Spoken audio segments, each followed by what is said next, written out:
Do you ever feel like you just can't shake this deep mistrust of people? Like no matter how kind they are, you're just waiting for them to hurt you? Or maybe you're never satisfied with yourself. You're constantly judging, criticizing, and telling yourself you're not enough. Do you catch yourself desperately seeking approval at work, in relationships, even from strangers, because deep down you don't feel you're worthy on your own? And decisions. Oh, decisions. You can't make one to save your life without overthinking or needing someone else to validate you. And then there's people pleasing. You bend over backwards, sacrifice your own needs, or say yes when you want to scream no just to keep the peace. If you've nodded along to any of these, let me tell you, you are not alone. You are not weak. These are classic signs of what's called adult child of an alcoholic syndrome. In this video, I'm going to share what it is, how you know if you're experiencing it, and what you can do about it so you can finally feel more peace, more self-trust, and more freedom in your life. Hi, I'm Jody Lamb, author, speaker, and educator. I grew up with an alcoholic mother, and I know firsthand the lifelong impact that can have. For about 15 years now, I've been helping other adult children of alcoholics heal through my books, videos, and other resources. If you're just starting out on this journey and you're looking for some guidance, I put together a free healing guide for adult children of alcoholics. It covers the first steps to begin healing. It's linked below in the description of this video. You can also check out lots of resources anytime on my website, jodylamb.com. This channel is a safe space for people like us to learn, grow, and begin creating the joyful lives we deserve. By the end of this video, you'll understand the signs of adult child of an alcoholic syndrome and the very first steps you can take to heal. Let's dive in. Let me tell you a story because you might see yourself in it. I once went to a Michigan State University football game with my sister and her boyfriend. It was supposed to be fun, lighthearted, and it was, but here's the thing. I had a plan. My plan was to arrive, watch the game, and be home by a certain time so I could take care of my dog Rocco and get some things done. But the day didn't go according to plan. We arrived later than expected, the game ran long. Suddenly my whole evening was off track. I was tired, hungry, and dehydrated, and I didn't like that my plan had changed. And when my sister wanted to stop and see her friends, I got frustrated. On the outside, I went quiet and short. On the inside, I was spiraling. We still need to eat. We still need to walk across campus. We still have a long drive home in the dark. Eventually, my sister looked at me and said, "Why can't you just relax?" And I shot back, "Why can't you plan better?" Dinner was tense. We argued, and the next day, I felt awful about how the day went. But here's the truth. It really wasn't about the football game or the dinner. It was about my need for predictability, my desperate need to feel in control. And all that goes all the way back to growing up with an alcoholic parent. Because as a kid, life was chaos. I never knew if it was going to be a calm night or a disaster. I was always on alert, always ready to fix the next crisis. So today, even when it's just a football game running late, my body reacts the same way it did when I was 10 years old, waiting for mom to come home, waiting for her to stop drinking. But it's not just the big moments. Sometimes it happens in the quiet moments too. Have you ever noticed this? Everything feels fine. The sun is shining. You've got nothing urgent on your to-do list. Life is calm. But instead of enjoying it, your stomach drops. You feel panic building. That's how I feel sometimes too. I'll be sitting outside on a beautiful afternoon and suddenly I feel tense. My heart races. My brain says something's about to go wrong. That's called hypervigilance. Growing up, calm was always the calm before the storm. If things were peaceful, it only meant chaos was coming. So my brain wired itself to never feel safe in calm moments. Even now, decades later, I can panic when life feels too quiet. It's like my body can't believe safety is real, and I've had to do a lot of work to overcome hypervigilance. It's all part of adult child of an alcoholic trauma syndrome. It's not just about memories. It's about how our nervous system was programmed for survival.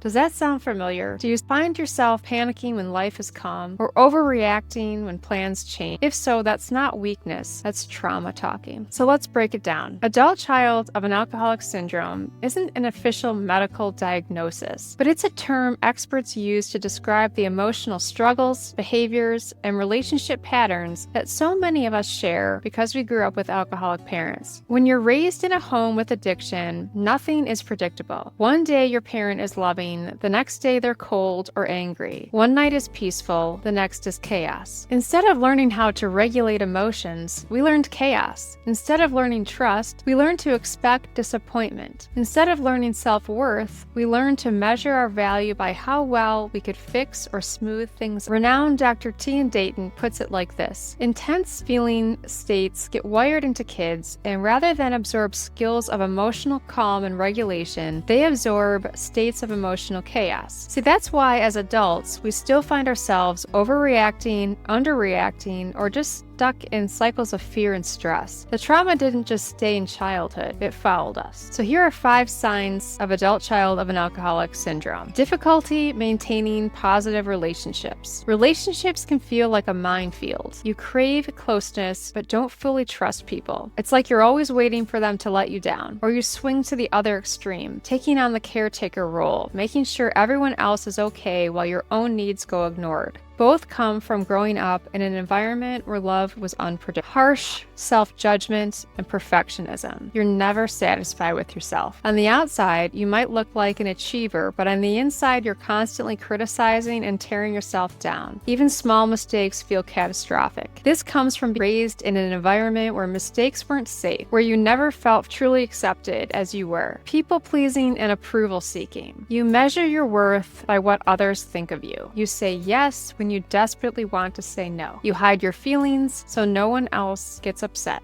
You chase approval at work, in friendships, even with strangers. Why? Because growing up, keeping the peace was survival. Pleasing others felt safer than being yourself. Indecision and lack of self-trust. Making decisions is exhausting. You second-guess everything. You ask for reassurance, you poll other people, you overthink. And even then, you don't feel confident. That's because as kids, our reality was often denied. We were told things weren't happening when they clearly were. So we learned not to trust our own instincts, and now we struggle to trust our adult judgment. Fear of abandonment. This one runs deep. You might cling to relationships even when they're toxic. You might silence your own needs just to keep someone around. You might confuse love with pity or think you have to earn love by fixing or saving someone. That fear of being left comes straight from the uncertainty of childhood when the people you needed most weren't always there for you. Do you hear yourself in these? If so, I want you to know you're not broken. These patterns don't mean you're doomed. They mean you survived, and now you can begin to heal. So here's what to do about it. How do you heal from adult child of an alcoholic syndrome? Step 1 is awareness. Just recognizing these patterns is powerful. When I first learned there was a name for what I was experiencing, it felt like a weight lifted. I wasn't crazy. I wasn't weak. I was carrying trauma. Step 2, support. Healing doesn't happen in isolation. Find a therapist who understands addiction trauma. Check out support groups. Read books that validate your experience. Connecting with others who understand is absolutely life-changing. Step 3, self-care as survival. By self-care, I don't mean spa days. I mean the basics: sleep,